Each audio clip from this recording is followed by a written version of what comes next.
dont vous avez rendu compte. Je voudrais là aussi, pour essayer de dissiper les fantasmes qui circulent, rappeler que des autopsies ont été pratiquées dans 4 cas sur 5, le 6e n'a toujours pas été retrouvé. Sur ces autopsies, 4 ont fait ressortir une suralcoolisation de la victime et 3, enfin c'est cumulatif, une forte consommation de drogue. Dans aucun cas on n'a retrouvé de coups sur les corps ni d'organes manquants, contrairement là aussi aux fantasmes, je le répète, qui circulent.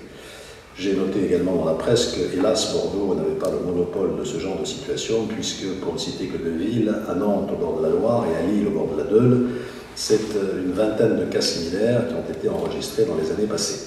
Nous avons pris, pour lutter contre ce fléau, tout un ensemble de mesures en pleine coordination avec l'État, que je ne vais pas rappeler. J'ai eu l'occasion moi-même de me rendre sur place il y a quelques semaines autour du Miroir d'eau, qui est un des sites les plus sensibles.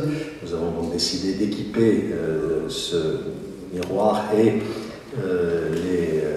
le site environnant de nouvelles caméras de vidéoprotection, de renforcer l'éclairage, de renforcer la présence policière. Bref, tout ceci a déjà donné un certain nombre de résultats autour du Miroir d'eau.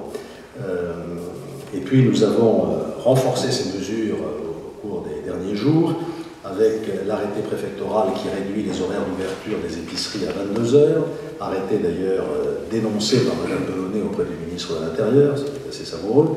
J'ai pris un arrêté le 8 juin interdisant le franchissement des garde-corps sur les quais et nous sommes en train de mettre en place une signalétique tous les 130 mètres pour rappeler que ce franchissement est interdit. Je passe sur le renforcement des contrôles demandés à la police nationale ou à la police municipale. Nous avons institué une commission disciplinaire chargée de prononcer des sanctions envers les établissements qui ne respectent pas la réglementation. Nous avons déjà convoqué pour le 28 juin prochain 6 exploitants qui distribuent du vin au-delà des moments autorisés. L'État, de son côté, a pris aussi un certain nombre de mesures, notamment une brigade fluviale qui est présente le soir sur le fleuve du jeudi, vendredi et samedi, jusqu'à l'heure avancée de la nuit. Jeudi, vendredi, samedi, c'est ça. Il se trouve d'ailleurs que la brigade était tout près du lieu où la dernière victime est tombée dans la Garonne face à la maison éco-citoyenne, mais malgré cette proximité, elle n'a pas pu intervenir. Voilà donc un certain nombre de dispositions nombreuses qui ont été prises, mais s'agissant de la fête du vin, nous avons voulu être particulièrement attentifs et je vais peut-être demander à Stéphane Delot de rappeler très rapidement les mesures prises.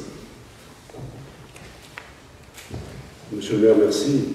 Nous n'avons pas évidemment attendu le dernier drame pour mettre en place un dispositif complet de prévention et de sécurité sur cet événement. Nous l'avons fait depuis des mois en liaison avec le service du préfet délégué à la sécurité, Jean-Louis David et la police municipale, le SDIS, la prévention civile, la police et le CIVB, qui dans cette affaire nous a aidé. Tout ça évidemment avec une coordination assurée par Laurent Bouquinet et François Parot avec beaucoup d'attention. Ce programme de sécurité, j'ai eu l'occasion de le présenter, monsieur le maire, lors de la conférence de presse que nous avons tenue le 7 juin, et ce dispositif a été remis à tous les journalistes qui étaient présents et il était parfaitement disponible. Je voudrais rappeler simplement que nous ne parlons certainement pas de la même chose. Il ne s'agit pas ici d'alcool dur, il ne s'agit pas ici de substances plus ou moins douces, il s'agit de dégustation du vin à travers un pass dégustation remis à des gens qui ont envie de rencontrer des viticulteurs et de découvrir leur travail. Nous avons cependant, même à ce niveau-là, et déjà à ce niveau-là, au niveau des passes dégustation, réduit les volumes de 7 à 5 centilitres. 5 centilitres, ça veut dire que quand on a fini son passe dégustation, à la fin de 4 jours de fête du vin, on a bu même pas la moitié d'une bouteille de vin, ou à peine une bouteille de vin. À peine une demi-bouteille de vin, pardon.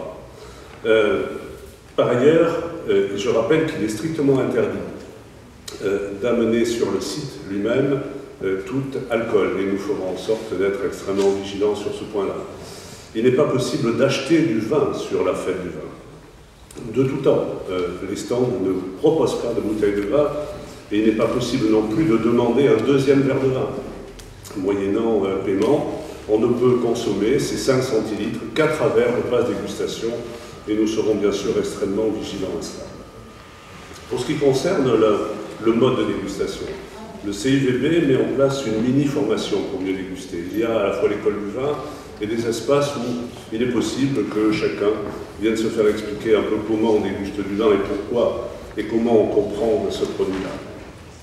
Le CIVB, par ailleurs, mettra à la disposition de l'ensemble du public 30 000 éthylotests. Vous savez que cela devient obligatoire à partir du 1er juillet. Eh bien, dès le début de la fête du vin, chaque participant pourra obtenir gracieusement un éthylotest qui lui permettra de vérifier s'il a dépassé ou pas les doses acceptables. Dans ce pass dégustation qui permet d'accéder aux viticulteurs, il y a également un T-cart. Ce T-cart, c'est la possibilité pour chacun de rentrer paisiblement chez lui à l'aide du tram sans prendre le risque d'être sur la voie publique s'il considère que son éthylotest ne l'y a pas autorisé. Enfin, il y a une organisation de sécurité extrêmement importante. Nous avons considérablement renforcé notre système de sécurité, d'une part par un double barriérage de la lisse des quais, qui permettra à des agents de circuler entre les deux barriérages de manière permanente pour éviter toute tentative d'enjambement des barrières. Nous aurons sur l'ensemble du site ces agents qui veilleront au fait que les gens qui souhaiteraient amener sur le site des bouteilles d'alcool ne pourront pas le faire. Nous aurons 25 secouristes de la prévention civile répartis en 5 postes, accompagnés de 2 médecins urgentistes au cas où des incidents se produiraient et où des gens auraient des difficultés particulières. Nous aurons une surveillance sur l'eau, grâce à la SNSM d'une part, avec un bateau qui naviguera de manière permanente, et également à l'aide de cigares qui seront sur des jet skis qui patrouilleront de manière permanente pendant cet événement. Enfin, bien entendu, avec les services de la police municipale et de la police nationale, nous avons demandé qu'il y ait sur le site et aux abords du site une vigilance permanente et continue sur les comportements des uns et des autres. Encore une fois, les drames que nous avons eu à déplorer sont des drames liés à la suralcoolisation et qui consistent à la consommation d'alcool dur. Ce n'est vraiment pas l'esprit de notre manifestation, et si des gens étaient tentés de confondre notre site de Bordeaux Fête le Vin, qui, comme le souhaite le maire de Bordeaux, est aussi un site de culture. Je rappelle que, et on en parle peut-être insuffisamment en ce moment, nous proposons à la fois de la littérature, des arts plastiques, de la musique, de la pyrotechnie. Si les gens étaient tentés de confondre ce lieu-là avec un lieu de comportement, je dirais, anormaux, eh bien, nous souhaitons que l'ensemble des moyens humains qui seront présents sur cet événement permettent de ramener les gens dans le bon ordre. Ceci dit, Monsieur le maire, il y a également tout ce qui se passe après ou avant cet événement. Et là encore, il y a une nécessité, bien entendu, à ce que les services de police soient vigilants, au-delà de la fermeture du site, qui, je vous le rappelle, se clôt à la fin du feu d'artifice, c'est-à-dire autour de minuit. Merci